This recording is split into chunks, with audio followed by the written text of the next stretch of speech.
नमस्कार दोस्तों, मैं हूं पंकज और स्वागत है आप सभी हमारे इस वीडियो में। आइए दोस्तों शुरू करते हैं। भोजपुरी के ट्रेंडिंग स्टार खेसारी लाल यादव जी का बहुत ही बड़ा धमाका होने जा रहा है एक के बीच एक।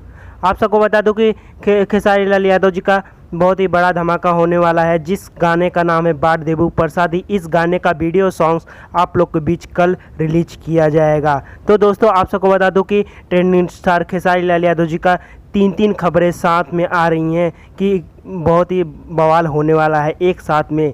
आप सबको बता दूं कि दूसरी खबर यह है कि बॉयफ्रेंड बनाने का फर्स्ट लुक आउट कर दिया गया है, और तीसरी खबर यह है कि लिट्टी चोखा का फिल्म का मूवी का पोस्टर फर्स्ट लुक आप लोग के बीच रिलीज कर दिया गया है। कि दोस्तों आप सबको बता दूं कि 4 अक्टूबर को एक और धमाका होने जा रहा है। एक साथ में 4 धमाका होने जा रहा है वीडियो सॉन्ग्स। आप सबको बता दूं कि बहुत ही बड़ा बवाल होने वाला है। खेसारी लाल यादव जी के जितने भी फैंस हैं बहुत ही बवाल मचाए, और इस गाने को वीडियो सॉन्ग्स के लिए हमारे चैनल को सब्सक्राइब करें, और इस खबर के लिए और अपडेट के लिए हमारे यूट्यूब चैनल को सब्सक्राइब करें और लाइक और कमेंट करें। फिर मिलते हैं अगली वीडियो में कोई और नई खबर के साथ। धन्यवाद।